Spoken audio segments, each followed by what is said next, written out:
Okay, almost forgot to unmute there. This is episode 23 of the podcast. I'm joined by Spoon as per usual. Spoon, how are you? Good. Okay, Yep. great. So let's go through the introduction. And I don't see a lot of news on our document. There was some news that we didn't add to the document related to Riot Games. I'm just going to be honest. I'm not super comfortable putting it on there, not because it's not good news, but I'm not super in I know nothing about the website that's being involved with it. Actually, that would be something that maybe like Dodge, for example, might know more about.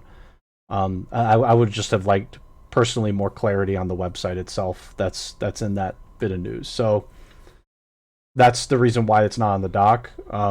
Welcome to sort of touch on it, but that's just if you don't hear about it and you were in our Discord and saw that. If we don't touch on it, that's the reason. So is it the stats thing? Again, I don't know anything about it personally. Spoon, do you know anything about the website? It's like chronobreak.dev or something. Do you know anything about it? No, I don't. I thought I read something that it was like I thought it was like a they were trying to make like a legacy version of League where you could play the older versions of League, but I may be completely wrong about that. That's what I Oh, heard and understood though. Oh yeah, okay. So oh, okay, yeah. Let's not talk about that. That kind of complicates things a little bit. But yeah, the interaction itself was kind of the focus of it, and that interaction was absolutely horrible. I've again personally I've never I speak to plenty of legal professionals or people involved with that area. I don't know a single one that would have thought that was a good idea. So, in any case, let's go through some introductory material. Both of us, I think, have some good stuff that we can share, particularly from this week and for the future. So, I'm going to move us to that. I just want to make sure it's. Oh, of course, it's not. Of course, it's not set up properly. So, let me transition to that now. Okay. So, by the way, this is our music. This is the StarCraft 2 Terran theme. It's one of the best sets of music you'll ever come across in gaming. But just gonna put up the YouTube for everyone here. So actually, our last episode of the podcast trended quite well, all things considered. Based on looking at our previous material, it seems like Tales of Arise was a topic that was popular with some folks, which is great. Great to see. So for those of you that did check that video out, liked it, and such, thank you for doing that. Additionally, I know Spoon just uploaded his first part of his Tales of Berseria playthrough. That is currently live on the YouTube channel, so be sure to check that out if you just want to see tidbits of that. It is his whole playthrough, so it's a pretty long video, but I'm sure there's certain pieces of it where you're specifically following like the actual story, and there are, I would say, mini boss battles. I don't know how many boss battles are in the first part of the game, to be uh, honest. the beginning, the first hour to hour and a half and so is pretty slow. You're just kind of like doing tutorials and walking through the intro area, killing a couple boars, Yeah, usual stuff. yeah, And pretty. then you Oh, and go ahead. then I'm you have sorry. the big inciting incident, and then you Yeah, of have course. the sequence that's like in the jail, and there's like a couple boss fights at the end of Okay, that. Um, got it. Okay, so it's again, there's some, but if you're interested in following along with the story and missed the stream, Spoon has uploaded it just for those yep. that are curious. The beginning, there are some like the big moment for the driving force of the pretty much the entire game is like right at the beginning, so it's a good part to check out if you're not familiar at all. Yep. And And oh, go ahead. I'm sorry. I've uploaded the second episode as well, and that is scheduled to go live on Friday. Okay, So yeah, I uploaded both today. And we will likely play the third live one on probably Friday again. cool. Possibly tomorrow if I feel up to it, but tomorrow or Friday. Okay, so tomorrow, Friday. If you don't go tomorrow, maybe. Well, I'm doing Xenoblade, but there's maybe I'll play it on the podcast channel. I don't know. we'll see. So for additionally, for me personally, I was joined by Hectic and Tri-Courage. We played StarCraft 2, and we were playing an arcade mode that allows for co-op campaign play of Wings of Liberty. So Hectic, Tri-Courage, and I partied up for it. You play all those normal Wings of Liberty campaign missions. However, obviously it's 3 people that joined on the map. I will say also, I think the difficulty it's a little bit higher of a difficulty in the game. There is a little bit more challenge to it, but it's nothing that like is crazy. There's nothing crazy about it. We ended up going through, I don't remember how many we went through, but I think like 4 or 5 missions. We started the day, which mission did we start with?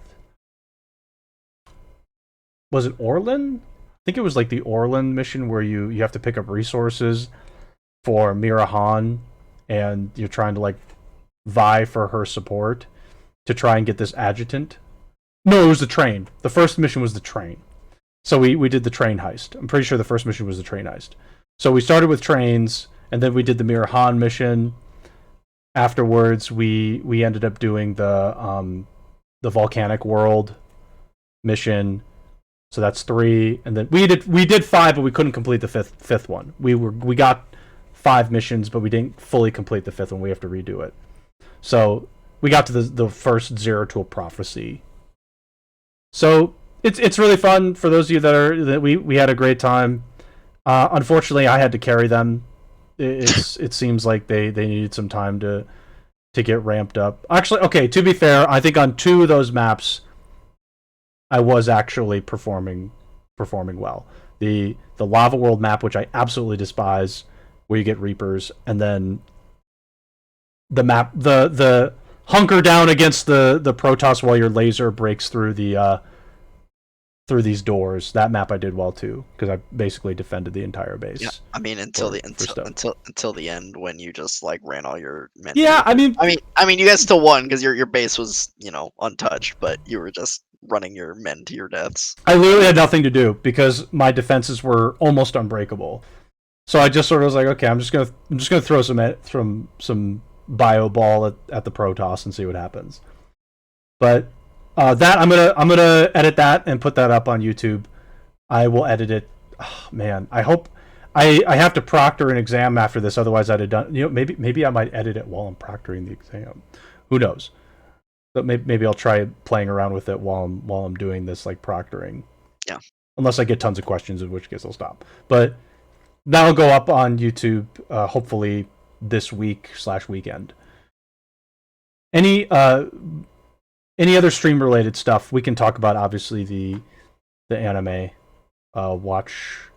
Yeah, I mean we're trying to kind of get back to streaming again. It is tough for me because I'm still in school, so probably only a couple nights a week for me. And I know the time that I stream, which is usually going to be like late at night, like 7 p.m. Pacific, which I know is late for people. So if people don't show up to the stream, that's okay. But you can catch the YouTube after. And as Otto said, we appreciate those of you, whether you're here watching the live stream or not. The uptick in views that we got for last week's podcast episode was nice. Tales of Arise seemed to be a popular topic, and we will continue to cover it when there is more to cover. Obviously, we spent like 20 to 30 minutes, if not more than that, on it last week. We did. We that was probably the longest segment of the podcast last week. So we will continue to cover Tales of Arise as more information comes out. So, which I would anticipate. I don't know if we'll get much information in the next month or so. Yeah, we may have. The game's not coming until September. Yeah, we may have to wait until E3 for the next big dump, but maybe we'll get a little like a tidbit in May, and then probably another big chunk in June for E3. Hopefully, E3. I am excited for E3 this year. Normally, I'm indifferent to E3, but I feel good about this year. I want to hear some good things for E3 this year. I will pull up the participating companies So I'm hopeful for E3. There's a couple things I'm really interested in seeing. So I think we'll see some more Tales of Arise during E3. Yeah. At least we'll get like more. Maybe we'll get like some kind of like developer roundtable or something where they'll actually talk through. There were some interviews that came out with them. They said they're not sure the logistics of it because obviously there's not going to be live events, but they said they actually do want to do a demo for it. So I'm hoping they'll release a playable demo for the game before it comes out. That's not just at like live events or whatever. But I hope that they will release a demo. That will be nice. That would be super nice. Because they said they want to do it. There was a question asked about if there was going to be a demo, and they said they want to, but they're not sure about the logistics of it, basically. So we'll see. It would be a bonus. It'd be a bonus if they did. I mean, it would be nice, yeah. So, okay. Other updates just to get things moving. Anime watch party this weekend. You want to update the time on that? So yeah, we're not going to do it at the same time. We're not going to do it at the same time. Yeah, I'm going to be busy like all day Saturday, so Saturday's not a thing for me. Sure. So, but yeah, we'll probably do a little later in the day, Sunday, maybe, because we're doing D&D in the morning. So, maybe like 3:30 or 4 Pacific, something like that. That that would be reasonable. Yeah. We'll figure that out. Yep, of course. We'll lens with you episode 4. So for people that have been watching that, we're doing that a little bit later on Sunday. For that particular episode. I'm trying to think of other things we should discuss. For movie nights for Marvel's Avengers Infinity War and Endgame, still trying to figure that out. For me in particular, it's not going to happen this weekend because of Spoon's schedule and frankly my schedule as well. Next weekend, I'm actually leaving for Lake Tahoe, but I will be back Sunday, so maybe there's a possibility for Sunday. Who knows? But no promises there.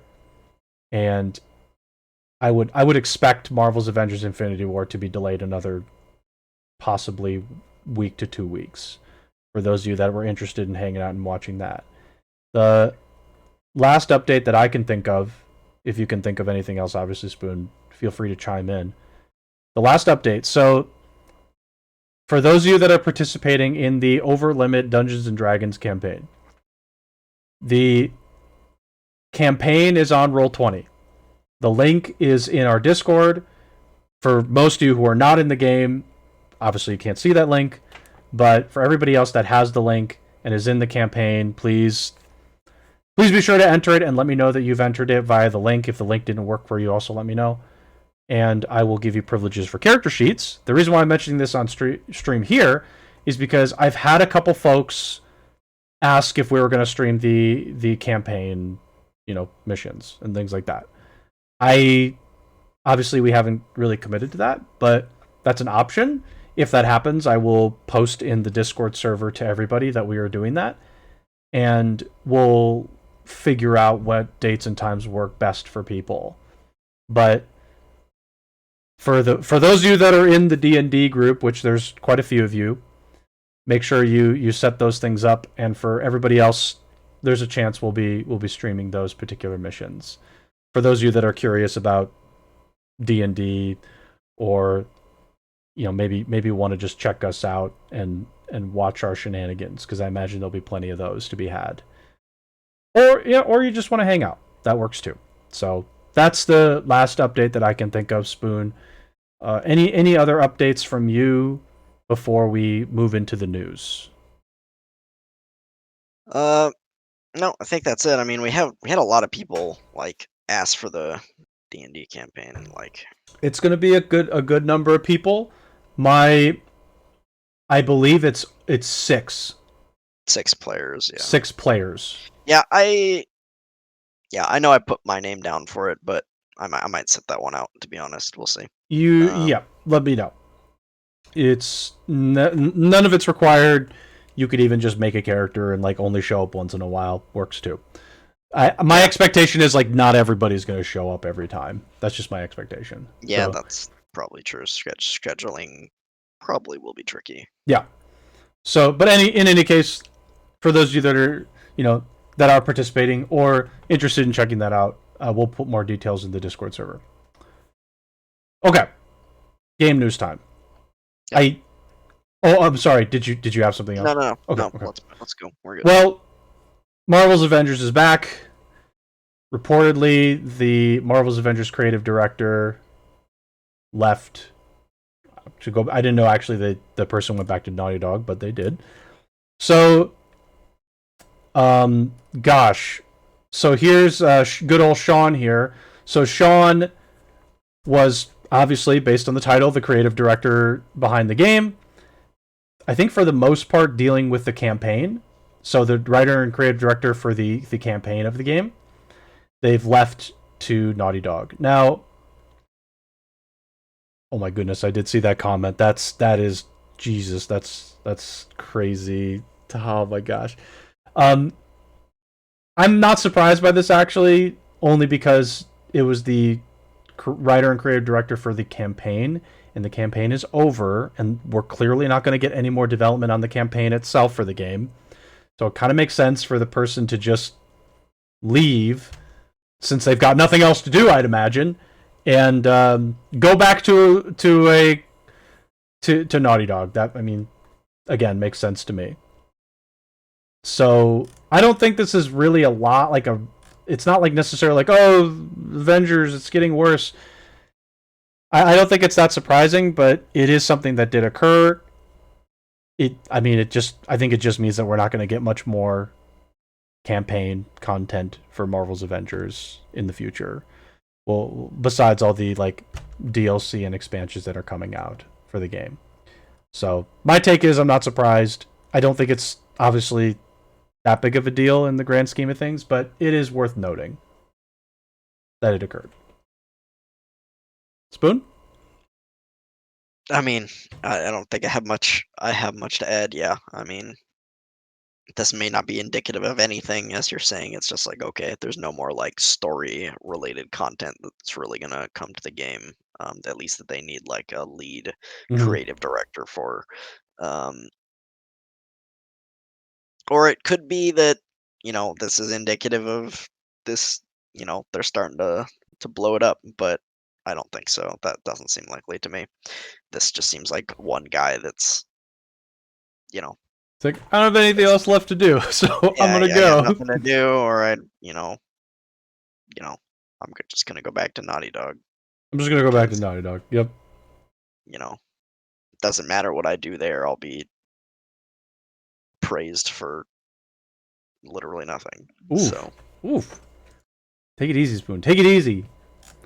But yeah, again, I don't think this means too much, but it did happen. So, moving on to E3, I tried the link that you put in the doc, and it didn't actually work, unfortunately. Yeah, so, I mean, it wasn't really wasn't an article. It was just literally a list of companies that's participating. I see. Yeah, and the link didn't work for me when I tried to use it. So instead, we'll just, hopefully you'll remember which companies you were thinking of, but the partnering exhibitors and sponsors are, there's some big ones on here, obviously, Nintendo being on here, Microsoft, Ubisoft, Take-Two, Capcom, Konami. I've heard some interesting rumors about Konami. We didn't talk about involving Microsoft, by the way. And Warner Bros. Games, Koch Media. No, I don't actually know what Koch Media is. I don't either. I hope I'm saying it right. Otherwise, I'm just saying it weird, I guess. Koch Media. Yep. Koch Media. That's it. There's until somebody tells me otherwise, that's what they're called now. And then again, I'm gonna ignore media partners. I don't care about media partners. Spoon, anything involved with this that you wanted to bring up in particular? Yeah, I mean the list, the link that I had initially linked that I guess doesn't work anymore. It had a much more extensive list, back from the last time we talked about it. It was kind of these. There might have been a few others on there, but there was a bunch of new ones that were now confirmed. Again, not surprising, but now that are confirmed for E3: Activision, Square Enix, Bandai Namco, um, pretty much most of the big game companies out there were confirmed. The two major I do have the list, by the way. I found a okay, list. Go ahead, keep going. yeah, the two major ones that are absent were Sony, which they already said they weren't going to be there, and EA wasn't there either. So those were the two big ones that are Yep, not there. I'm pretty sure Sony already confirmed they're not going to be there, and I don't think we've heard from EA sorry. particularly. So, but if they're not in at this point, yeah, They're I'm not not. sure No, we should expect them. no. I'm not surprised with EA. EA does their own thing now. Sony was there last year, right? Was Sony there last year or the year before? I can't remember. Um, but yeah, again, EA does their own thing. They just do their own thing. They don't. I mean, most Whatever. of these companies have been doing their own thing. Yeah, they You just know, it's EA does their own thing. They don't even like freaking care anymore. Um, besides, would you really like? Would you really want to? no, I mean, I don't really care about anything that EA would show. Here's something. Amazon Game Studios. Okay. So they're just going to show New World and that's it. Uh, Bethesda Softworks, sure. Capcom, sure. I'm trying to see if there's anything in here.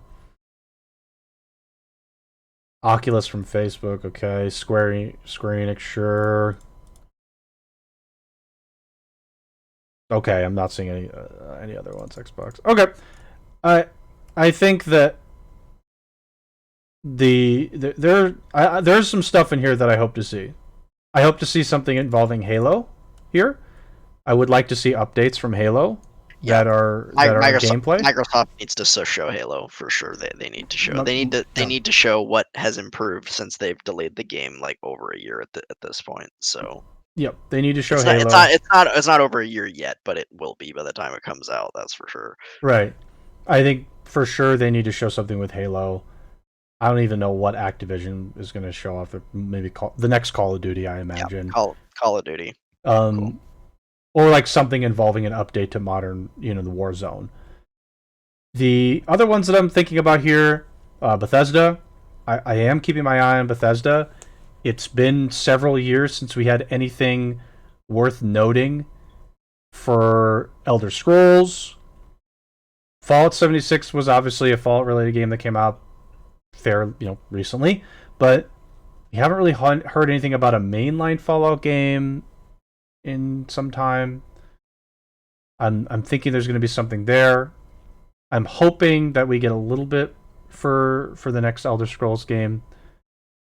I don't foresee anything else from Bethesda worth noting that I would be personally interested in hearing about. They announced the same time they announced Elder Scrolls 6, whenever that was. Oh, Star, whatever it's called. Starfield, some sci-fi.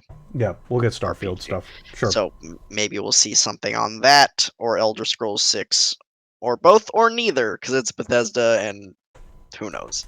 Who knows? They got to figure out their engine first. I'm looking at a couple other here. Epic Games is Epic Games. They'll show Fortnite. That's all they really need to do. I would like them to maybe talk about new things that might be getting updated on the Epic Game Store that might be worth actually, buying into. Let's see here. Square Enix Square's going to show FF7 stuff, I imagine, FF7R related content. I can't imagine we'll see anything besides that. We'll probably see more for Life is Strange. We'll probably see something related to Marvel's Avengers saying, don't give up hope, this game is still alive. Outriders, we'll see something for Outriders. I imagine they'll talk about potentially expansions or something. I think we'll see FF16 again. Yeah, FF16. Yeah, that's right. We had a teaser some point last year. I don't exactly remember when, but maybe it was during one of the. So I think it was during one of the State of Plays last year. I don't remember which one. It was. But yeah, I think we'll see FF16. I think it's too early for us to see anything from FF7 Remake Part 2. Maybe they'll show off like Intergrade, their PS5 Yeah, exclusive their DLC. Maybe we'll see that, but yeah. I don't think we'll see 7R Part 2 quite yet. I think it's Yeah. too soon. I'm looking at other stuff here. Take-Two Interactive Software. I keep forgetting this, but Take-Two Interactive Software owns Rockstar. Is that correct? That sounds right, but I'm not 100% So sure. I'd be curious to see anything Grand Theft Auto related. It's been a long time. I'm thinking Grand Theft Auto 6 might get some teaser here. Maybe. They're milking the heck out of 5, though. 5 is just getting milked because of roleplay. That's all it is. Yeah. People playing their roleplay servers. It's all the only reason why. It's still like maintaining a pretty heavy presence, among other things. Like there's they do come out with steady bits of content here and there, but Ubisoft needs to tell everybody that they're going to take a year off from Assassin's Creed again to try and patch some things up. God, I hope they do. They won't, but I hope they do. What else here? Xbox. Xbox just needs to talk. Xbox needs to definitely share more regarding Game Pass. Maybe talk about more of their indie studios that they've acquired over the years. So those are things that I'm looking forward to for E3. There's actually quite a few companies here that I'm looking forward to hear stuff from. And yeah, I really do want good content from E3 to look forward to, like with Halo. Halo is like one of those games. I think Halo might be, for sure, Xbox's most anticipated game for the year. It might actually be for a lot of people. I can tell you, I'm really looking forward to it being a good game. Yeah. I can't tell you how badly I want it to be a good game. If it isn't, if it doesn't work out, I'm wondering if there's a probability that they don't work on it anymore, or the company 343 Studios just say, okay, you had your shot, you're done, and they get somebody else to do it. I mean, it feels like they're pretty far along with this Halo. Like, I don't think they're gonna do that at this point. Of course not. But I just want this Halo to be good. I really do. It's been a while since I've played and enjoyed Halo for just like long periods of time. So, any other thoughts regarding E3 from you, Spoon? I mean, I'm gonna go to Nintendo real quick. Oh yeah, I'm sure we will see Breath of the Wild 2. Guaranteed. If they don't, they're actually running it down.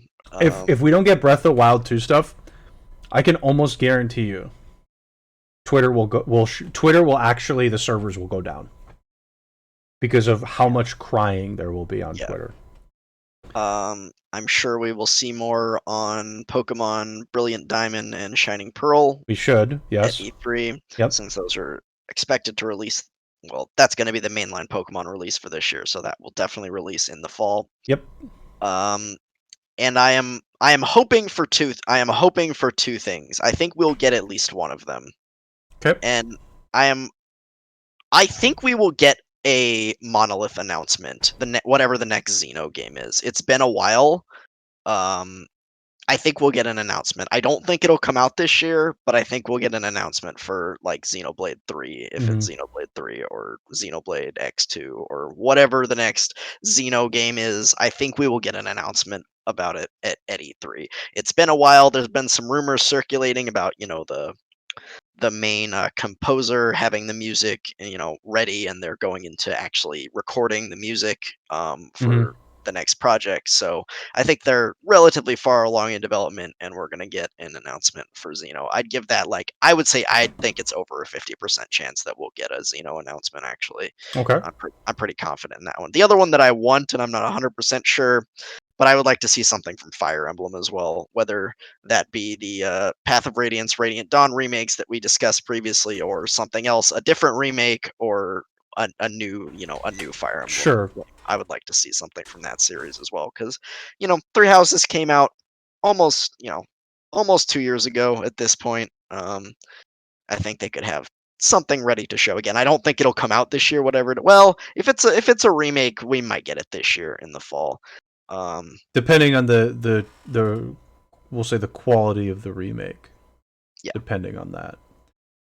Yeah, that would be nice. The Fire Emblem one. Yeah, if there's no Breath of the Wild 2, I feel like Nintendo is just bad at at their job. Their job this year is to literally have something regarding Breath of the Wild 2. If they don't, I just don't understand what they're thinking. It's like you could literally do anything with that. You could put up freaking still images and you'd win your fans' hearts. Like I don't understand. They had that thing at the last major Nintendo Direct where the series producer or whatever came on, is like, hey, we're still working on it, it's proceeding smoothly, we don't have anything to show you right now, but we'll show you something later. So they literally just said stop crying. They crying. Better show something at E3 or people are really gonna get mad. Yeah, I think they pretty much have to. I would be shocked if they didn't have just like something. But yeah, I mean, I'm expecting a good number of announcements from Nintendo, because literally the only game I can think of that is announced for a fall release for Nintendo based on what we know right now is Pokemon. Yeah, Brilliant Diamond and Shining Pearl. At the last Nintendo Direct, they had a bunch of stuff that was over the summer, and then they had some stuff for 2022 as well. But they had almost nothing, if not nothing, in the fall release window. September to November, December, and that. Yeah, that's Pokemon. Big. Really, I mean, it's Pokemon, but they've got to have more stuff. So I'm expecting a good number of announcements for Nintendo for whatever their fall lineup is. Mm-hmm. Yeah, fall is Pokemon season. Fall is Pokemon season. So I'm looking forward to that. I'm looking forward to Pokemon. I hope they don't show anything more regarding that open world Pokemon game that had a frame rate of 10. I hope I hope they don't show that for a while. Let's give that a little more time to cook before we show that again. I don't want to see that again for another year. I don't want to see, if I see that within a year, and we watched that like 2 months ago or something. I don't remember, but yeah, I think that was in like February. That was one of the worst showings of to get somebody excited about the game. It was like, again, that one MMO we saw with a frame rate of 20. They're like, here, let's put this out there. It's like, sir, the frame rate is terrible. Who cares? They just don't ever show that Pokemon game again for a year. That sucked. Everybody I heard from was excited about it. If you're excited about frames per second at 10, go for it. Cool. I mean, we talked about it. I'm not excited about that. People have been wanting that concept, that like open world Pokemon, for a really long time. Oh, absolutely. But I mean, we talked about it on the podcast when they showed that. I think the concept is cool, and if they execute it, it'll be great. But what they showed looked like crap. What they showed looked terrible. It looked bad. It did not look good at all. At least from a technical standpoint. The concept is really good. It's something people have been asking for far too long. It's a good concept. But what I personally saw and felt was only disappointment. I agree. It didn't look good from what they showed. It was just like, wow. I was very confused. I was like, okay, the frame rate looks terrible. Textures look pretty bad. From what I recall, the textures were not good at all. It was bad. It was bad. If it released without any changes to that, maybe if they made the frame rate serviceable, but no changes to any of the textures and such, it would be an honest to God tough decision for me whether or not I would want to buy it. Yeah. I'd be like, okay, I don't know if I want this. If the next time we see that game, which I agree, no earlier than this fall that we see that game again, if not next year sometime, and it looks similar in quality to what we saw before, that's gonna be a nope for me. Yeah, I would not be interested personally. And my Xbox turned itself on somehow. Nice. Microsoft is listening, dude. Microsoft said, "You're not a fan of Pokemon anymore. Well, I got something for you." Yeah. Anyway, any other stuff for E3? Well, okay. The last thing on our news list is PlayStation State of Play for Ratchet and Clank Rift Apart. I discussed that we were going to do some kind of like watch party for that. I'm still interested in doing that tomorrow. It's at 2:00. So I had originally planned on streaming personally at 1:00, but you know what I might do is, what is it like? How long will this? So it's 15 minutes of new gameplay. It's only 15. Yeah, 15 what I'm thinking we'll do for everybody in here is I'm gonna stream my Xenoblade gameplay on the podcast channel, and then I'm just gonna take a break when the State of Play goes live, and then I'm gonna swap over to like a different screen, and we'll watch it together, and then I'll go back to Xenoblade. That's my plan. Okay. So that way nothing gets really broken up for me. Yeah. Too heavily. And for those of you that want to stop by and watch, you're welcome to. Personally, I don't really play Ratchet and Clank games, but I'm still interested in checking it out to see if there's anything else. Sony did tweet today, and they said they were gonna show there was gonna be at least a couple of indie games shown as well as Ratchet. I think it's gonna be mostly Ratchet and Clank, but there may be a few other things here and there in it. Okay, that's good. That's good that there's other stuff too. Not that the whole thing be Ratchet Clank is like a bad thing. It's just it's nice when there's like extra stuff in there sprinkled. I mean, I know one person who will be exceptionally excited for this, and that's Zem, who we talked to on the podcast once. Not this podcast, but back long time ago. Yeah, AmeriCast. Long time ago. But yeah, he loves Ratchet and Clank. He speed runs like all the games. So I'm sure he'll be super excited for this. But I mean, like again, like. I have nothing bad to say regarding the series at all. I have nothing bad to say. I just haven't really played it. Yeah, same. So, I haven't played it very much either. Yeah. Only a little bit. So that was the news. That's it. That's the news for this particular week. There's other stuff we're going to be discussing for sure, but pretty small bit of news for this week. Okay. Let me swap over to our just regular 2cam. Okay. So, obviously, we're talking about Humankind. That's a given. I can almost guarantee Humankind is going to be the focus of this particular podcast episode. I can guarantee it. I know you've played far more than I have of the OpenDev. I can just tell you, full disclosure, I've gotten through 2 eras of the game. Because I played one and then I actually restarted it because I was trying to like learn and figure out what to do, and then I said, okay, now I feel like I'm getting the hang of this. I did it a certain way. I was like, okay, I'm just gonna play it this way, and then I tried it. I didn't like dislike it or anything. I was like, okay, now I'm feeling comfortable with what I've played. The tutorials are not very good. You just kind of have to figure it out as you go along. If you're like me and you've been following the game and you've watched all of Amplitude streams and all of their videos, you kind of know what's going on. But if you're jumping into it more cold, I know you played it once before the last OpenDev, but you're definitely not as well versed as someone like me. So you're kind of going in and experimenting. Yeah, I'm figuring things out, seeing what works, because it's a similar concept to Civ. It plays quite differently from Civilization. To be honest. It's honest to God, it is just, there are just things that are vastly different when you start to play it. So I'm in era 2 right now, I believe, or something like that, and I'm going a bit more militaristic, and just to see how this goes. My initial one was like more like a science, and I was just trying to get used to it, but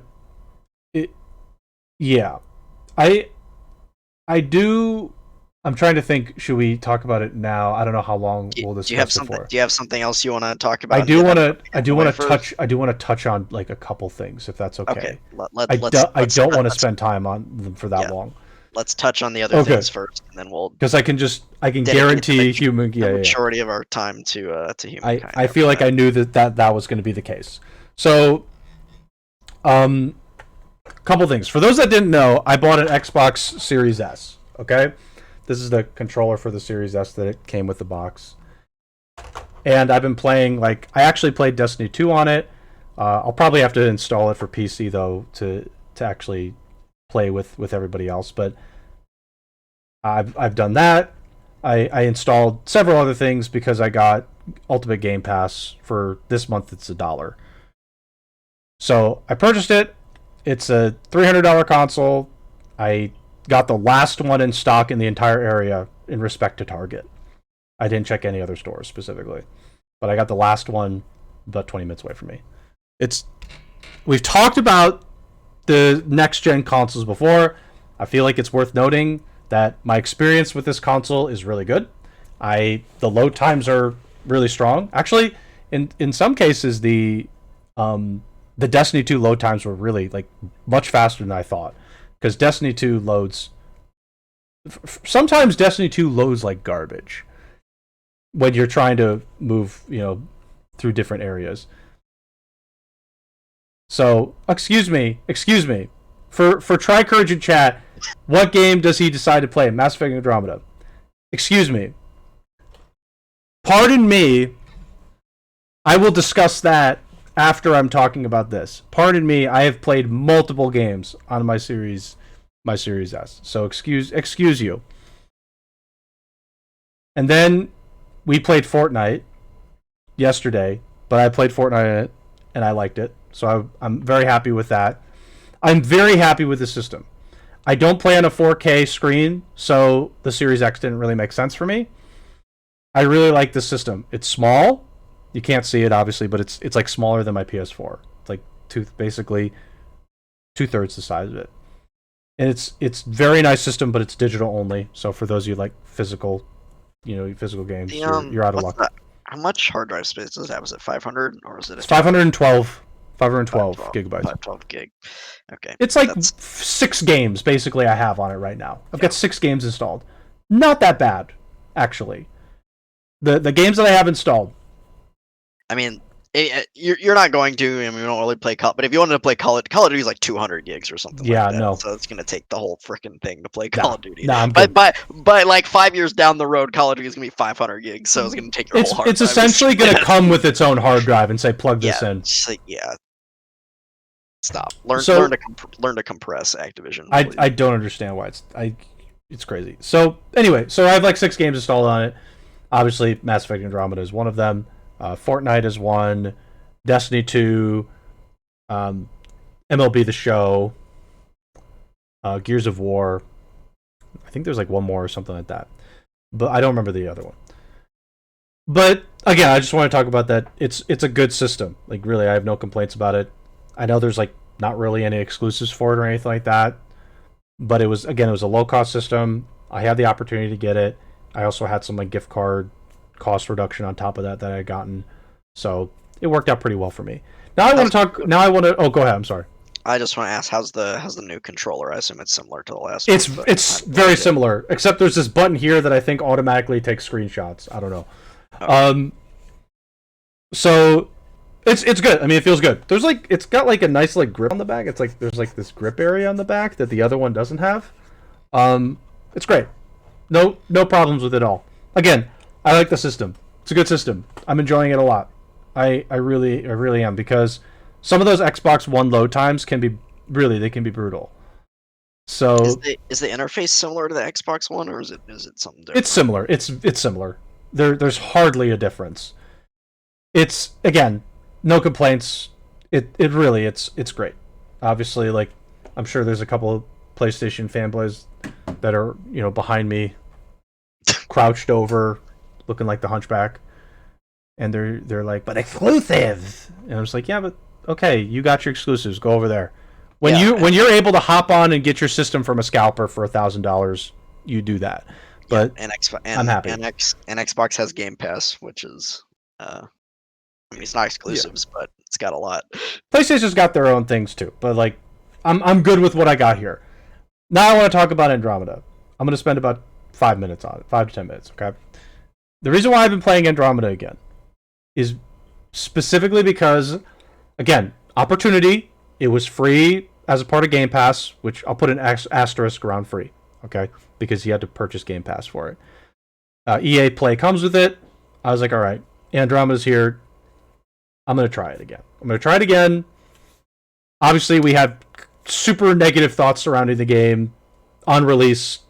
There are definite problems. So it's been years, actually, like 4 years now. Centuries, you might say. And centuries. It's been 4 years because I played it on release on my birthday. Really disappointing birthday, by the way.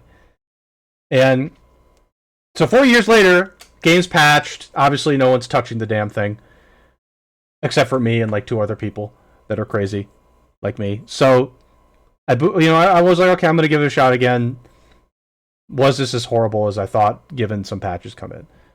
Well, the good news is it's definitely less buggy. It doesn't crash. I've had one crash. One. But it was like... It wasn't like a hard crash to the system. Like, the game...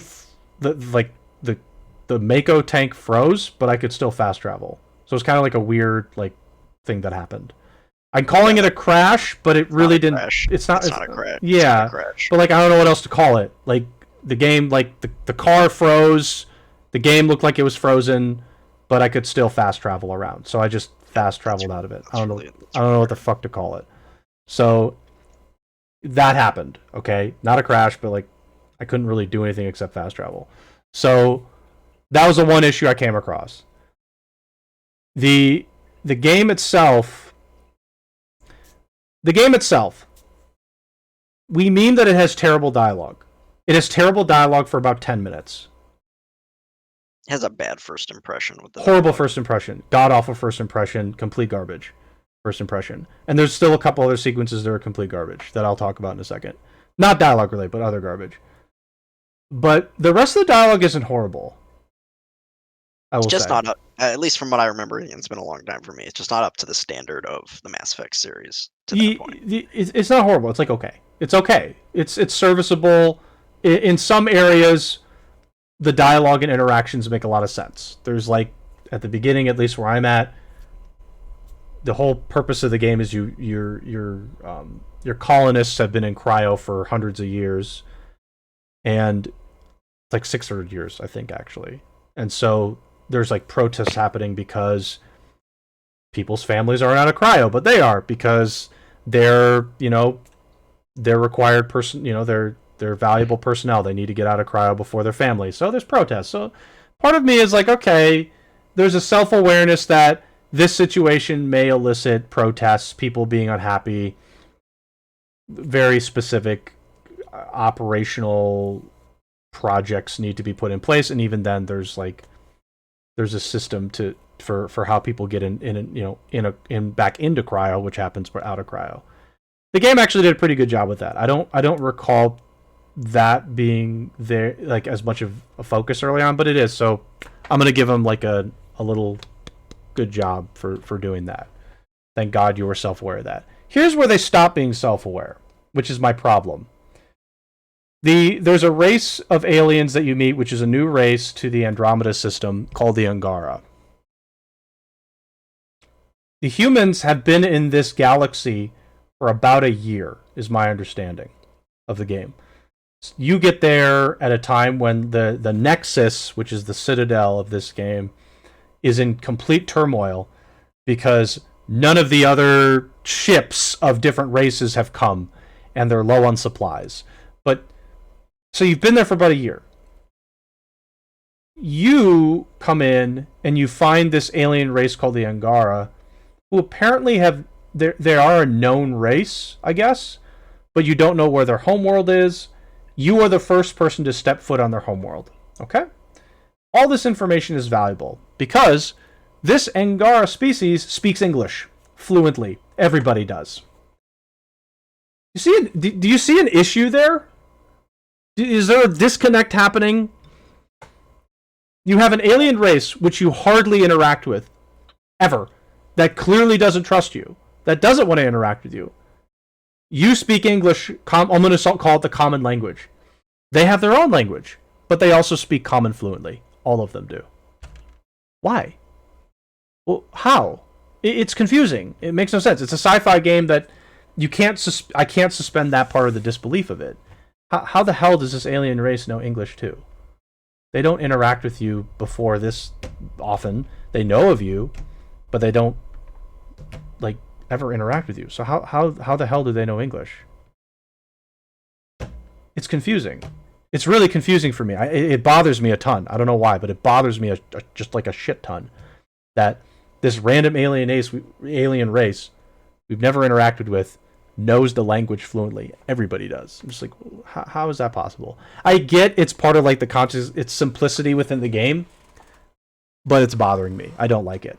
I don't like it at all. I don't think it bothered me before, but it bothers me now. 4 years later, it bothers me. Honestly, it would have been a really easy fix. Just say like, hey, we developed this thingamabobber that we wear that just.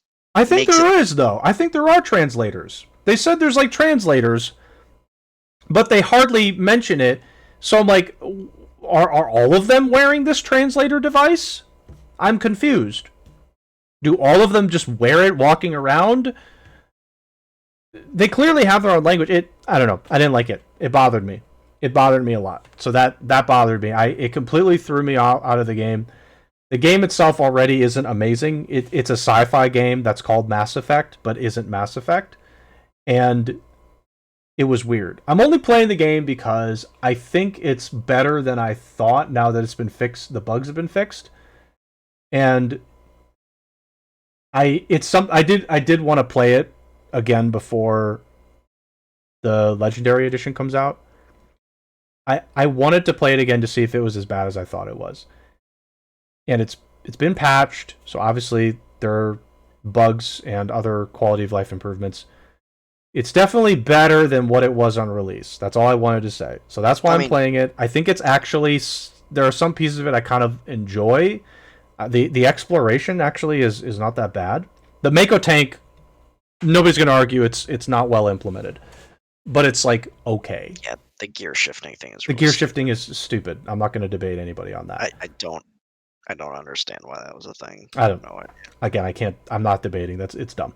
But the exploration's not bad. I don't like how, by the way, I don't know what it is with BioWare. There's like this 5-year window with Inquisition and this game. BioWare, planets, they're not all one habitat, right? Like Star Wars did that and it was kind of like quaint and we gave it a pass, but you're not Star Wars. You can't just have Hoth, ice planet, desert planet, forest planet, water planet. In Star Wars, I give it a pass because it's Star Wars. Star Wars gets a pass for me because there are planets with other habitats. They actually do pull that off, occasionally. But you're not that. Stop making ice planet, desert area, forest area. Did you know that there are different environments in different parts of worlds, I imagine, based on their location on said planet?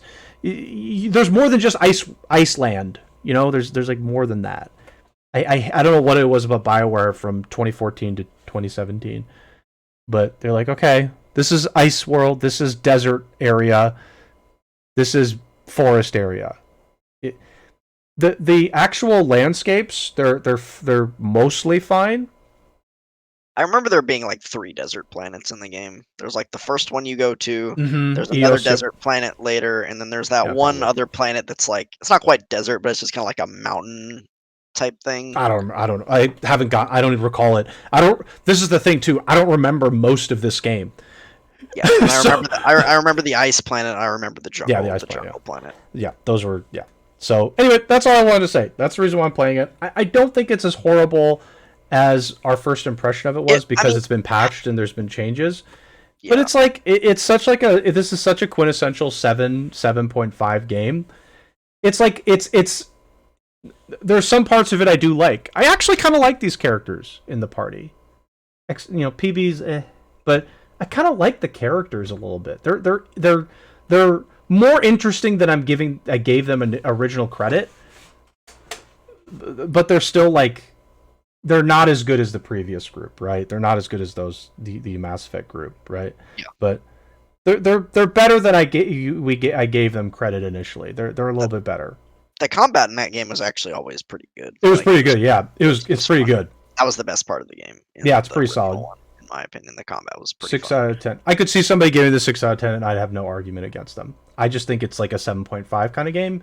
With all the fixes and such, 7.5 I think is fair. I think and before the fixes it's like a 5 to 6 and now it's maybe like it's a 6 to 7, maybe a 7.5. You're feeling I'm generous. I'm feeling generous for the game. I think it's not a turd like I thought. It's a turd with some sprinkles on top.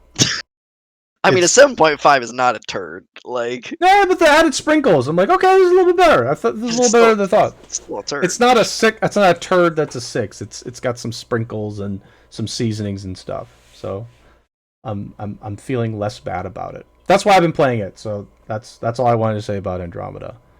For that's why I've been playing. I don't hate what I'm playing, so it's kind of nice to just play my new, Series S and play that. And I've been playing other stuff too. Like I played Destiny on it. We played Fortnite yesterday. That was a journey.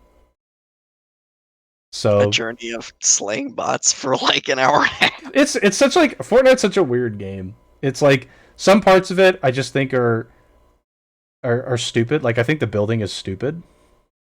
The building I think is stupid in the game. I wish, again, I guess Brea said there's a limited time mode that occasionally comes up without the building. I wish there was a mode you could play that just didn't have the building. I just don't want it to be there. Please. The building definitely sucks for me. It definitely sucks, but even when you use it, you're just like, this is annoying. Oh my god, it's like, it's an aspect of the game I don't like, but all the other stuff is like, I don't look forward to playing against someone who's actually good with the building and like, I'm trying to shoot them and they just build a wall in front. I'm like, all right. Oh, it'd be so annoying. I mean, there is like some skill surrounding that. It's like, okay, of course there's if everybody knows how to do it, like how do you navigate it? I am not gonna play Fortnite enough to learn the skill. To learn that skill. It's fair. That's fair. So anyway, those are the two things. The last thing I was going to mention, I'm offhand mentioning it for 30 seconds. That way, Try doesn't go to sleep. Genshin Impact had a new update. 1.5 dropped yesterday. We can play house now. We can get a house. You can get a house and you can decorate it and stuff. Also, Genshin is slowly becoming Minecraft. You can hit trees with your sword and you get materials for your home, and things like that. There's some small. It's not just that, obviously. There's some small nuggets of Minecraft creeping in. It's actually, the housing system is a pretty big update into the game. There's like a good amount of stuff in that alone. They added a new world boss. There's like an ice boss. They did some other changes regarding the super bosses that require 60 resin. You can get like a discount on doing it, so you can, instead of 60, you can do it for 30 a couple times a week, I think. Which is kind of nice. You used to only be able to do those guys once a week. Yeah, but you can do it for 30 resin. It's like there's like a discount to do it. It's like, I don't know when it activates specifically. And then they have there's a new 4-star character, Yanfei or something. No waifu. Yeah, I mean, I got her, of course. I had somebody banked up. Yeah, you did 10 pulls. No, I did 3. Oh, it took you 3 this time. Took me 3. Oh, it took you 3 but pulls. The good news is I didn't get Big Dong Zhong, so I can wait for Eula. So that's what I'm saving for now. Okay, that's it. That's all for Genshin. I just want to point out that there was a new update. So yeah, we can discuss Humankind. I'm satisfied with my little rant on Andromeda. I wanted everyone to know that it wasn't as stinky as we originally played when it first released. It wasn't as stinky. Yeah, I mean, I enjoyed what I played of Andromeda. Like, it just wasn't the Mass Effect that I wanted, right? And no, it's not. It's not. Yeah. It was just a big letdown compared to the rest of the series, basically. Even 3, which I have my issues with, but 3 was fine. Like 3 still, yeah, it still feels like more of a Mass Effect game. My theory on Andromeda, before we shift gears, was somebody at EA thought that they wanted to make a sci-fi game with this premise of like, oh, let's make a sci-fi game where people are going to be colonizing a new galaxy or something. And then Todd in the corner, who's an asshole, was like, why don't we use the Mass Effect IP for that? And that's how Andromeda happened. So I mean, I'm pretty sure I remember reading stories around Andromeda that it was just a development hell game, and the game was made in like 6 months or oh something yeah, I like imagine that, that's the case. which is why it was crap. It Oh was just yeah, like, yeah, it was another one of those games where like they storyboarded and brainstormed and scrapped everything a couple of different times, and by the end, EA is like, "All right, we spent this money on this. When's it coming out?" They're like, "Well, shit, I guess we got to make a game now." it's not a bad concept. It's Yeah, just weird that it's a Mass Effect game. 6 month yeah, passion project. Jesus Christ.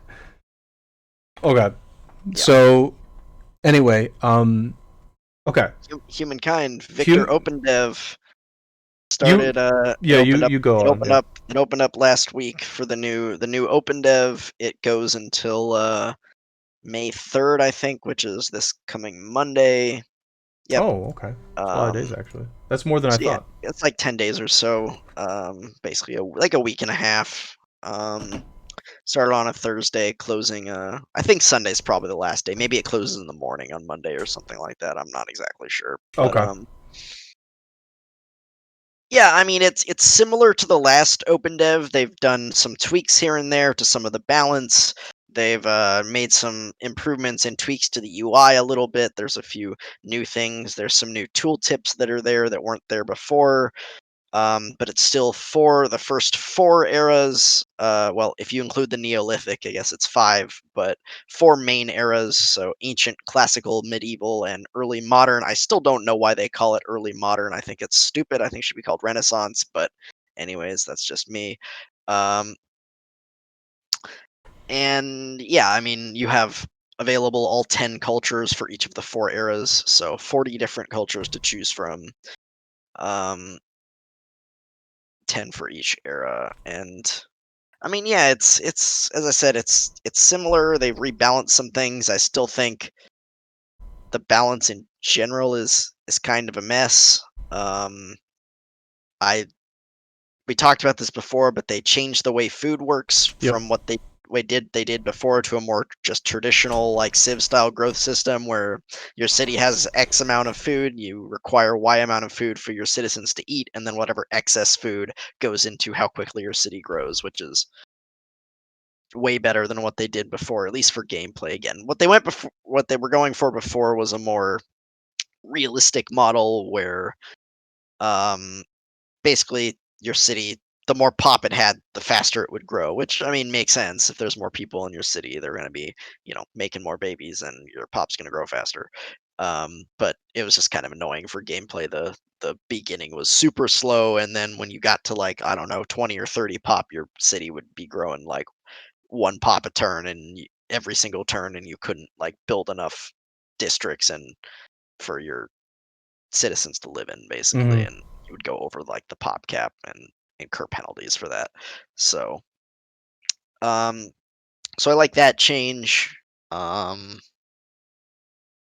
Trying to think what else. I mean, yeah, I could ramble. I could ramble for a while, Can we but let's avoid rambling because yeah, we'll yeah, discuss things as we yeah. discuss I how don't. our experience is. Yeah, I don't want to do that. So I think I'll actually throw it to you, and I just want Okay, to sure. ask you. I've played it a lot more, and Yeah, again, sure. I could rant and ramble for quite a while, but I'd rather talk about it. So you tell me your experience, and maybe I'll comment and Let's see what we can get just going here. maybe we just discuss. Yeah, let's just discuss experiences a bit. I want to discuss the beginning of this game, the Neolithic era. The Neolithic era is treated extremely well. This is actually the best part of the game for me, which is crazy. The Neolithic era is the best part of the game for me. It totally makes sense for what I would imagine, that situation to be. You don't just like sit down and go, yeah, okay, city, boom, done. Well, yeah, because in Civ, if you're not settling turn 1 or turn 2, you're behind. Yeah, of course. So like you pretty much have to settle in place, or maybe you move once and then you settle. It's stupid. I think Civ needs to change that immediately. But Yeah. it's also just a stupid idea. It really is. It's like, okay, we're standing here. What should we do, my lord? Let's just put the city down. City done. Okay, let's go. That's not how, like I don't know. Like I don't like that. But the Neolithic era in this is treated as if you start with your nomadic tribe, your wanderers, your wanderers, and hunter gatherers. yeah, and at this point, all you're really doing is you're just.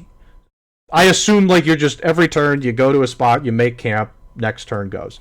And you pick up food along the way, and as you pick up food or other resources, like there's like a science thing you pick up. Yeah. There's also one other one that you pick up. I forgot what it was though. There's like animals too in the wilderness that you can attack, and you get you get something for that. You're trying to like build up enough of certain resources to say, okay, I'm ready to pick a culture and plop a city down. You can put up an outpost before then, obviously, as a part of the game. Can't make it. Just can't be a city. But I like the idea of you're exploring the territory you're on. You pick up the different resources. You grow your little tribe, your tribe, and you explore the land so you can find like what the best area in your general vicinity where you want to settle your first city, where you're like, okay, what's the best location for my capital in this? Like, it's a limited region that you can explore, obviously, unless you want to spend a crap ton of time in the Neolithic era, which you don't want to do that. You don't want to spend too much time there, but maybe, I mean, I think you can reasonably spend like 10 turns in the Neolithic era and be okay. Yeah. Like, but this is the best part of the game for me, actually. But I think it's like the best system in the game. Again, it's weird saying that because like that's not even like a big part of the game. It's like literally maybe 5 to 10 turns. It's the first 5 to 10 turns of the game. It's the best. It's the best 5 to 10 turns I ever play. It's like actually amazing to do it. In multiplayer, it would be super fun to do.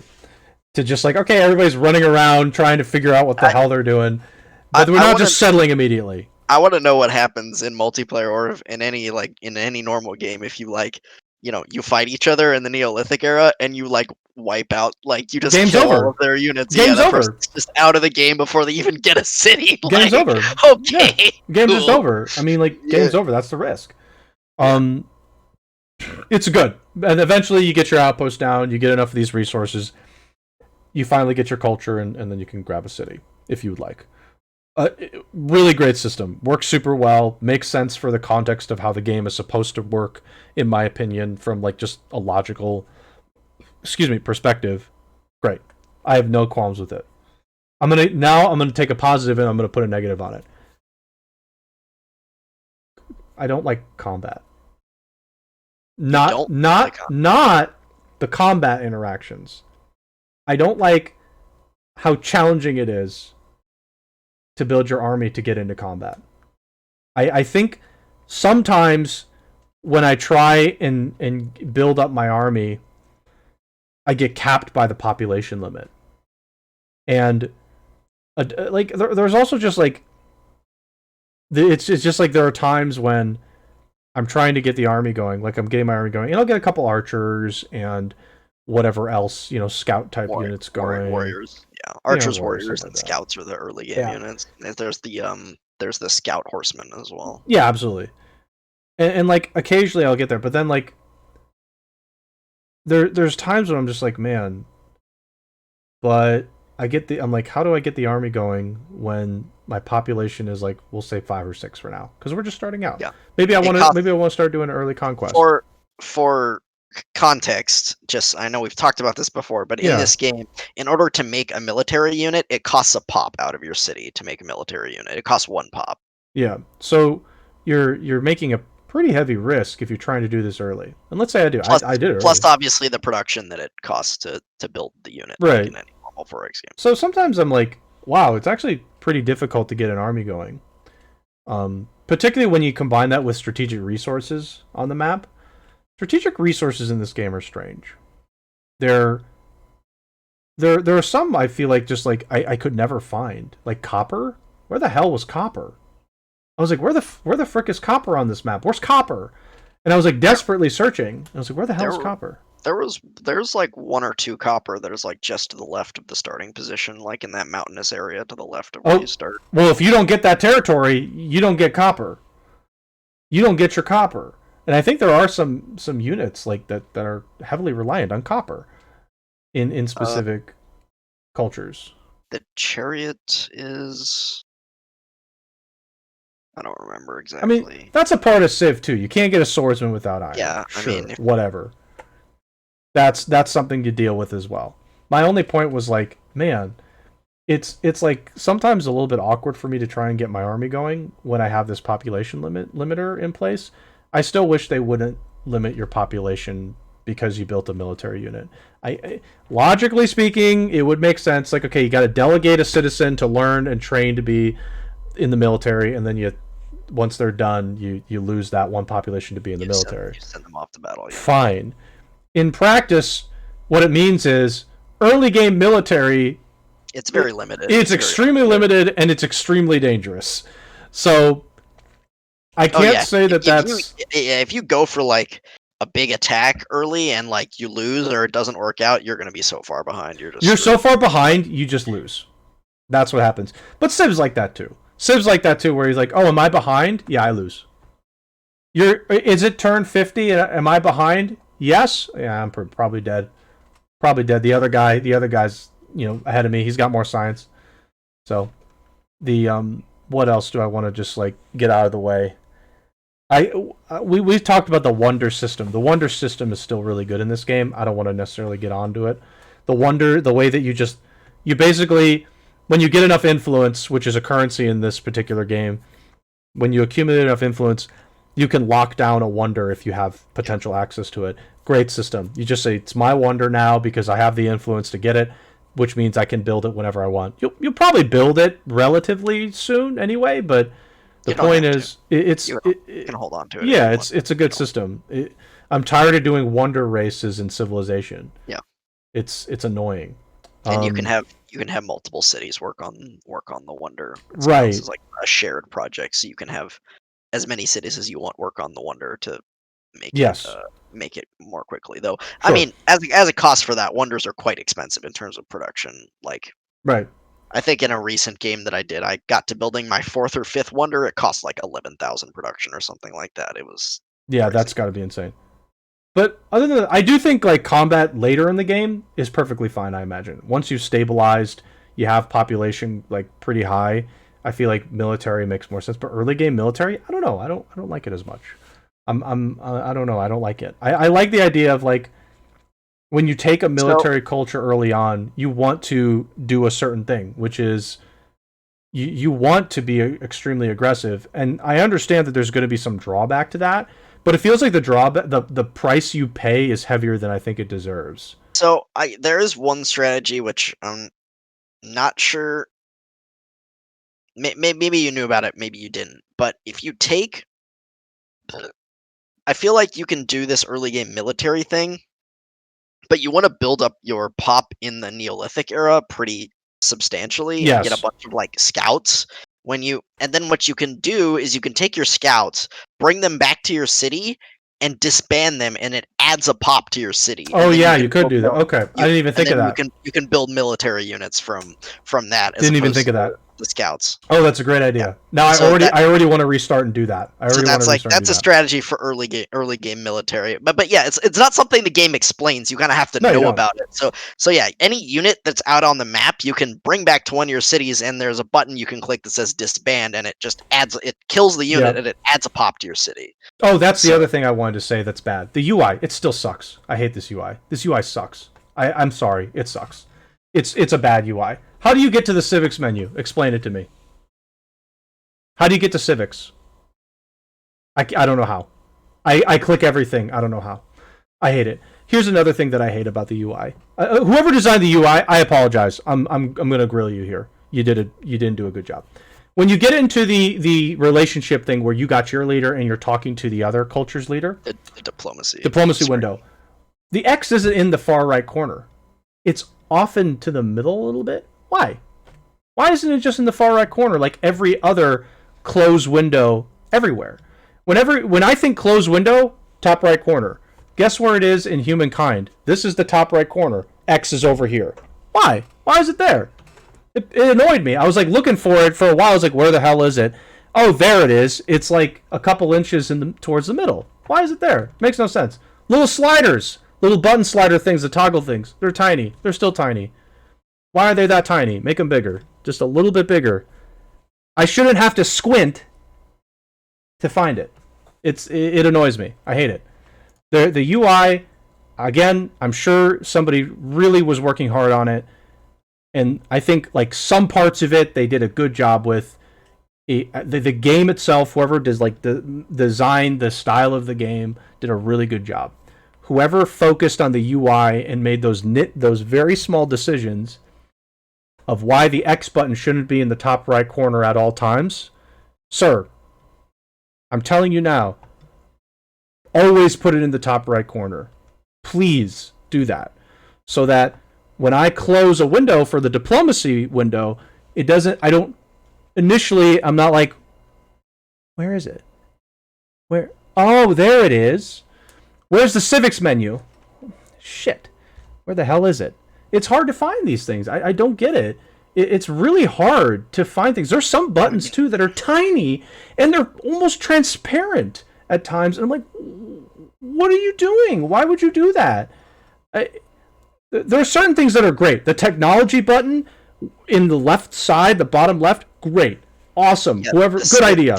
The civics button is right next to the science button. Are you serious? It's science, and then culture is the one in the middle, and then religion is the third one. If you click the one next to science, if that's the culture button. That's the culture one. Yeah, that opens like, so you know how the science when you click it, it just shows like the small one, and then you can click the second button to go to the tech tree if you want to see the whole thing. Yeah. Culture has a similar thing. You click the culture button, it shows, well, there's like this diagram because culture spreads, and there's this like cultural influence on the territories that, that's kind of a passive thing. It doesn't really matter. Then there's a button in there like there is with the science one that says open the civics tree or civics or something, and you click that and then you get the civics tree. Oh God, that was totally lost to me. Then the third button is religion once you get to that. Oh, I don't even deal with fucking religion. I don't know. I'm like, okay, whatever, religion, sure, why not? The civic, yeah. Oh my God, that you just opened up my world. Now that you've told me that. Also, when you get the notification on the notification bar that's on the bottom that says, "Hey, you have a new civic." Oh yeah, that's how I've gone to it. That's the only way I know so far how to go into it. You hit the magnifying glass and it opens. Which is tiny. Why is it tiny? It's tiny. It's tiny. Why is everything in the UI tiny? Or hard for me to find. For me to find personally, obviously not for you, but for me it's hard. Like, and why is it tiny? I swear to God, it's tiny. Why is it tiny? This game needs when the game actually comes out, it needs an actual like tutorial. Oh, yeah, and it will. Here's where all the buttons are. Here's what they do. Because jumping into this game cold turkey. Again, I've watched streams of this game. I've been following this game for a long time. So I know where all the buttons are because I've seen people play it, and I've played it myself a couple of times. But that's not a problem I ever considered because it was just I just understood it. Sure. I watched the game be played. Sure. And I know how it works. But I guess the UI isn't as intuitive as I think it is. I really like the UI. I think it's great. I think it looks really cool. I love the design of it. I agree that there are some things that could be hard to find. I don't think civics is one of them, to be honest. I'm sorry. You're too ingrained in the video game. You're too ingrained into the video game. That's part of it too. It's totally normal, by the way, that's the case. That happens. And I'll agree with you that some of the buttons are like too small. Some of the elements are maybe too small, and could use some blowing up. Yeah. I have no doubt in my mind there will be a serviceable tutorial for this game. No doubt in my mind, because there has to be. And I like population management in this game a lot. Population management in this game works really well. It's just a very simple system. They did a really good job with it. I give kudos to that for sure. What do you mean by population? Well, like you have when you get to your city screen. Oh, the thing at the top. Yeah, fantastic. Okay. Like the workers. Yeah, great job. Really. It doesn't work like Civs where you work tiles. There's like this thing at the top that's just my God, really great job. Food industry money or science. Beautiful. You can move your citizens around. Really beautiful stuff. Like it's great. Really, very simple for me to figure out too. What I'm supposed to be doing with it. It's like, okay, you just drag, drop, move things around. Your buildings, when you build them, they properly explain, okay, you're going to get one extra slot for food or industry or currency or science. Thank you, science. Really, again, good explanations on the buildings for the most part, I would say. And I think the systems involved with building and with the cities are really good, and management of your city is really good. No complaints. I really do like it. Oh God, yeah. Let me think here. Yeah. Other than that, I again like the game is like I just crapped on the UI because I don't like it, but I still think the game is it's got like this huge potential to be like this extremely interesting, Yeah. thoughtful Well, experience. I would recommend then that you complete at least one full playthrough of the OpenDev, get through all 4 eras, Yeah. because then you can fill out. There's like you can fill out. They have a feedback form. They have a survey that you fill out, and then Okay. they have specific questions. Obviously, they ask in the survey, and you answer all of those. But then there's a text entry at the end that you can just it says tell us whatever you want about the game, so you can type all of Thank God. your And nitpicks I'll be about nice. the UI I'm and how nice about it. The only person I'm not nice to whenever I get those forms is Twitch. I'm never nice to Twitch. Whoever has to read my comment, which probably isn't anybody, they probably don't like it. I think one time I actually said, I don't remember what it was specifically. They're like, "How did you feel about this experience?" And I literally said in it, "It was dog shit. It was the worst experience of my life, and I really want you to rethink why you did this." I don't remember what it was for. I actually said it was dog shit in their message, so they probably ignored it. I'm So never yeah, nice to Twitch. so yeah, I would say because I mean, obviously they're not going to take every piece of feedback, but it sounds like they are going to read every single one of these surveys at least, and at least see what people are complaining about the most Oh and yeah, fix things. They are they are committed to taking our feedback and improving on it based on our I feedback. hope so. And again, I'll be nice. I'll be like, "Hey, look, it's normal UI design is to put the X button in the top right corner. It wasn't there for the diplomacy screen. I would have liked to seen that. The some of the like magnifying glasses were a little bit too small. I didn't know that they were there initially. Would be some things like that. I'll be nice. I'm very nice about it when it comes to, for the most part, those screens, because I know the plight of the person having to actually read those and take in that feedback as somebody that's done that very consistently in the past. You have absolutely no idea some of the interactions I've had with people regarding these support things and with surveys. Yep. I've had somebody basically say the equivalent of what I said to Twitch. They're like, "Oh, your design is dog shit." And I was like, Dog "Okay, shit. thanks. This sucks. What else do you want to say? It's terrible. Okay, don't reinvent the wheel. No shit. Thanks." It's like, yeah. So I totally I really do empathize with those folks. So I'm very nice about it, and I think there are really good things about this game. I would actually encourage Try Courage in the chat to try it. I think, don't you have to pre-order the game to get into the Victor Yeah, Dev? Yeah. you either have to pre-order or there is a Twitch drop for it if you watch certain streamers who are playing Humankind, Okay. including the Amplitude Studio stream for 3 hours cumulative. It doesn't have to be all at the same time, um, or all on the same streamer, but then you Okay. get access to I it. I would encourage Try Courage to play this game. Try Courage is a pretty big, I would say, a big Civilization fan. He's played a lot of it. Try Courage. I think this game is good. It would be good for you. I think this is a good game for me personally. I'm not a fan of this UI. I really am not. As somebody who's not like used to it, it's nice to like come in completely blind and be like, "Huh, why isn't that there? Huh, why isn't this there?" But everything else, like the actual combat sequence itself, works pretty well. It's interesting. There's some tactic behind it, which is good.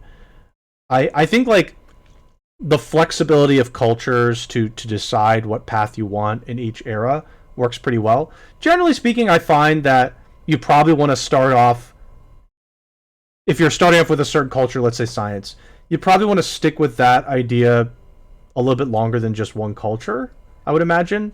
I don't know if you'd want to pivot right away into your next culture, but I don't think I've ever picked having the same thing 2 eras in a row. I oh don't think I've really? I don't think I've ever done that. Interesting. I just don't know like if you'd want to pivot so often. Like I don't know if you want to go like food production, science, military, food. You'd probably want to keep like a consistent, like, would you Yeah, want to be I mean, consistent yeah, or I don't know what the best strategy is going to be. I mean, sometimes it's situational where like, oh man, my neighbor's getting really aggressive. Maybe I need to go military here to fend off, in case Yeah, they that makes sense. declare war on me. Or like, man, my science is really fallen far behind here. I need to Need get to some commit to need it. to get some science going. Or like, oh, you know, I I'm going good, but I want to expand, and maybe I discovered a new continent, a swath of land like way over here. Oh, I need to go expansionist so I can, get more cities or whatever. Yeah, okay. I think it's I agree. I love the flexibility of it, that you can adjust your strategy, um yeah, based on what the situation calls for, and if there's nothing necessarily that the situation is calling for, you can just do what you feel like, or do what, just look through the options and what seems like the most OP or the best for you at that point. Um, yeah, I do think so. This game, the numbers especially, and all of the Amplitude strategy games, Endless Space and Endless Legend, are like this. It Mhm. snowballs really hard in terms of the numbers, Okay. and like how much stuff you're making. So in the first playthrough I did of this OpenDev, my science was kind of bad. I had trouble getting my science going, and actually that's one thing that I feel like they did a rebalance on the science, and science just feels really slow now unless you focus on it. And Mhm. there's not a lot of good ways to focus on it early in the game unless you pick a science culture early in the game, like Babylonians, or I think it's the Greeks in the second Yeah, it's era. the Greeks. It's the Um, Greeks. um, so anyways, yeah, this game, my science was kind of bad. I didn't focus on it too much, which is, maybe my fault. And then I picked this. I don't remember. There's more than one, but I picked one of the science cultures, or maybe the one science culture for Era 4, which is the Joseon, which is Korea. Oh, okay. Um, and my science literally went 10x. I went from 400 science a turn to like 4,500 science a turn. By just picking a culture. Not just, but like picking them and then buildings, like building their unique district and some other. They got their legacy trait, which is the first thing you see on the culture. Mhm. So they get three things: you get a legacy trait, you get a unique district, and you get a unique unit. The legacy trait stays with you the Yeah. entire game once you pick Sure. it. Yep. And so the one for the Koreans, the Joseon, it's like plus I forget, it's like 3 or 4 science on every coastal tile. Oh. Oh, I see. Okay. I'm Like seeing the pattern here. lake tiles or coastal tiles. So you just build harbors, and I got one time where I was building a harbor and it was like plus 200 science for building it for building a harbor. I was like, what the heck? Yeah, there's something What off the there. heck is There's this? something off about 200 that. science for one district? Okay. And There's that something wasn't off even, there. and then they had their unique district, which was science related as well. So yeah, I think the numbers are kind of wacky. And again, I've had a game where my money production was like decent. I was making a couple hundred gold a turn, and then I go money culture. Now I'm making 5k gold a turn, and it's like, okay, Yeah, okay, that's like there's something wrong there. They need there to there fix that. there is some and I don't know if it's the cultures specifically. And again, this tends to happen in the endless games, so maybe this is what they're intending. But there is ballooning of the numbers, because if you go to the end of the tech tree, which actually you can go into the 5th era as far as the tech tree goes. Some of the techs cost like 10,000 science to research, whereas the ones early in the game cost 30. So, Yeah, I mean, you need to get your science up to at least like a couple thousand a turn to keep up with how much realistically, yeah. like it's gonna cost to research. Yeah. And again, as I said, the like 4th era wonders cost 11,000 production. So, Yeah. um, again, the numbers tend to balloon very heavily, and then if I'm making 5k gold a turn, well, stuff starts getting really expensive. If I want to buy buy luxury resources, it's going to cost me at least a couple hundred gold to do a trade. Buy a luxury resource, and if I want to buy out a structure, it's going to cost me at least 500 gold, and if they're the more expensive building, it's like 1,000 or Okay. 1,500. So it's not like the numbers of the what things cost don't coincide, but it just seems so odd that like you're going at this. Yeah, it just like keeps spiking like every era, you know, ancient, and then especially when I got to the fourth era, the early modern era, it's just like just this explosion from like in the hundreds to like in the thousands of, it's like a 10x spike of how much like whatever the resource was I was producing, science, money, Science, yeah. production didn't quite get that high, but it still went from like I went from having a couple hundred to maybe like 800 or a That's thousand, still, I mean, something that's still like pretty that. significant. I Um, guess that's intentional then. I guess it's somewhat yeah, intentional, but I do still. think it's intentional, but I still think the numbers need a little tweaking, and I do think some of the cultures are super powerful, like that the Korea one in Era 4 seems insane to me. Yeah. Um, the um, the Japanese in Era 4 is also crazy. Their legacy trait is just like, again, it's just a flat bonus, but it's just like +2, or maybe it's between 2 and 5 influence per district. Literally every district you have in your empire gets +2 influence on it, or whatever. Maybe it's 3 or 4. I don't Mm-hmm. remember. Interesting. So if you get to the end of the game, they have the score screen with the charts. And like if you look at anyone who picked the Japanese in Era 4, when they get to the Japanese, you just see this like huge spike in their influence, like a straight up line, because it's like, oh, we just get flat influence for all these districts that I have on my empire at this point. And So yeah, which could be a decent chunk. Mm. so I think some of the stuff needs rebalancing. The other thing that I'll say that like I think needs work in terms of the balance is the stars, the way the era stars work. Um, Mm-hmm. because some of the stars are just they're just so easy to get, and others are super hard. I think the expansionist stars, the ones for like claiming territories and attaching them to your cities, those are so hard to get. Especially later in the game, you know, you start having a lot of enemies around, like, you know, other um culture civilizations around you. It's like, Mm. okay, I mean, maybe if you explore the map enough, there's actually a completely uninhabited continent that's like way off, but you need to get your like navy going a little Yeah. bit and like, get stuff going for that. Um, yeah, I think the numbers need tweaking on the stars in terms of how easy or difficult it is to get some of them. And even, man, once you get going, like the first couple of eras, especially the first one, the ancient era, was like took me 40 to 50 turns to get through, like Mm-hmm. total between the Neolithic and then the ancient. And Yeah. I was done with the game at like turn 110 or so, maybe 120.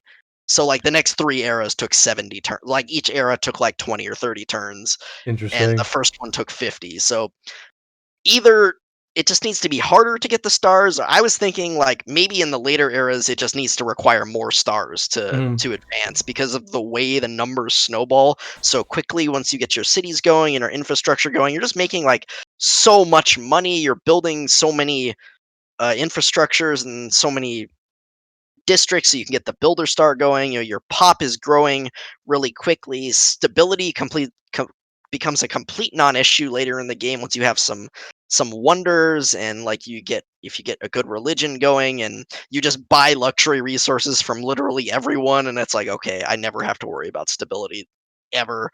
And Mm. even if you do, there are districts later in the game that just give you stability and Buildings and influence, so districts will you do can that. just Yep. build that, so that's fine.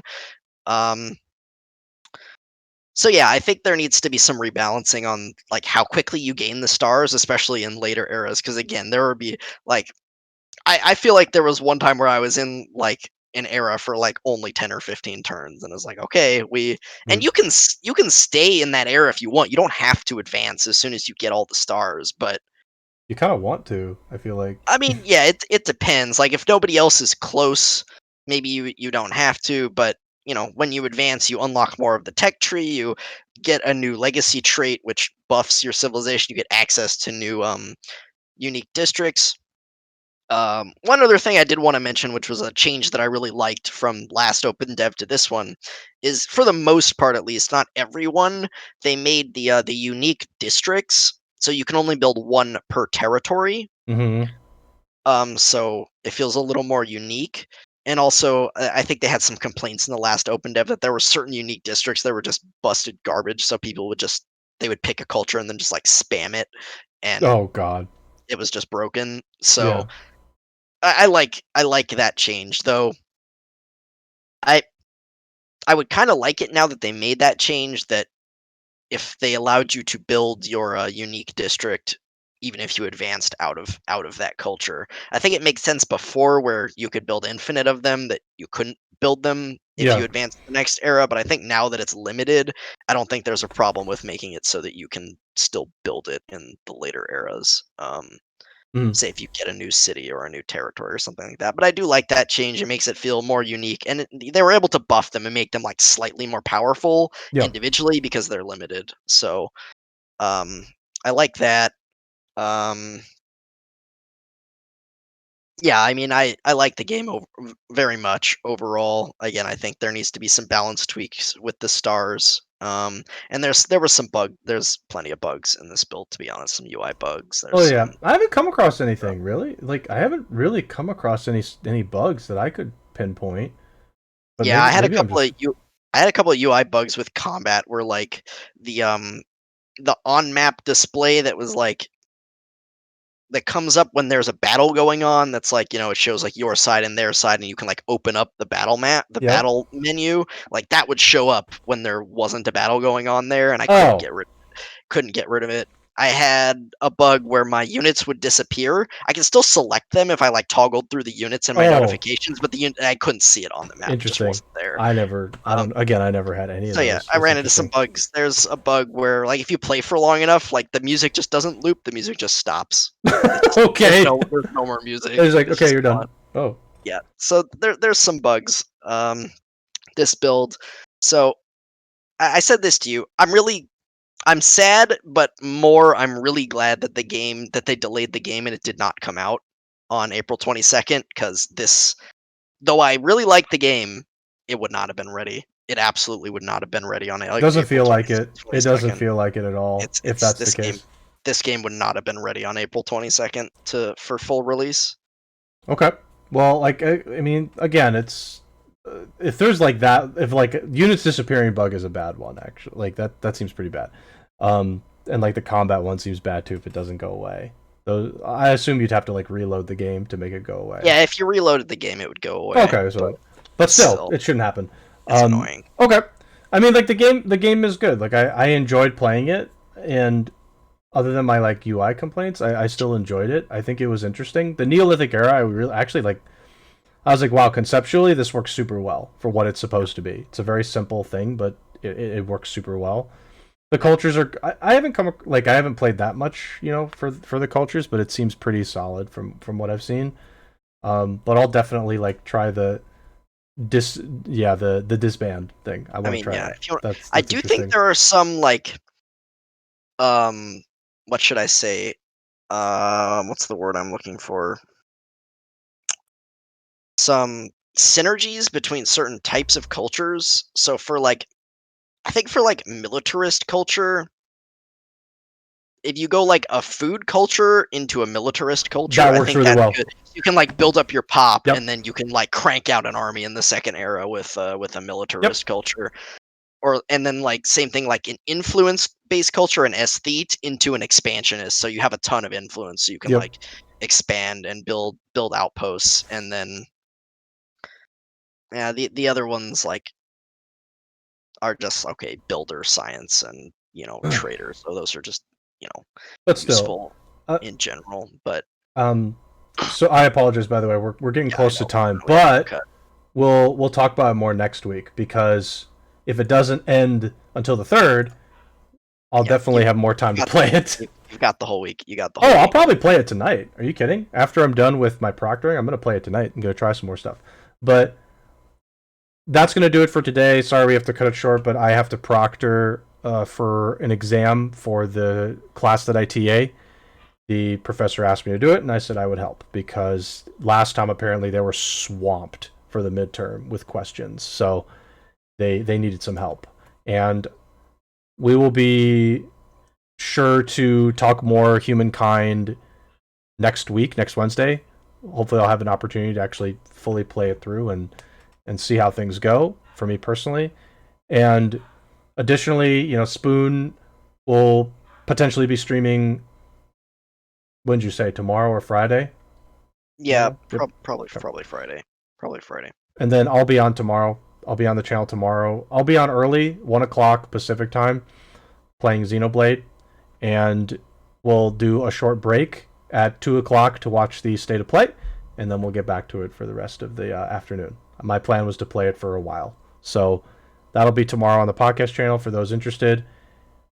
And yeah, I mean, anime update will come out when we figure out the time for those that are curious, and D&D update will come out when we figure all that as well. So again, thanks everybody for stopping by, hanging out. We'll talk more Humankind next week. For those that are Civ fans and such, this game is worth a shot for sure. This game is worth a shot. It's good. I love the style of this game, actually, the actual artistic style of it. Graphics, yeah, I like the graphics too. It's a chef's kiss. It really is. It's good. It works perfectly. And this game is definitely worth your time. It's good stuff. Really is good stuff. So, any other closing thoughts before we end here, so I can get to my class?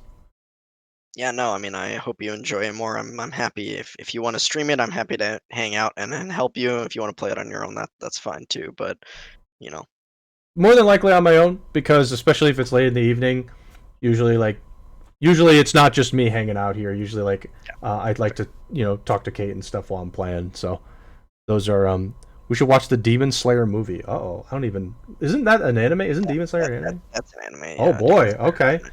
Well, anyway, we'll talk about that later, I guess.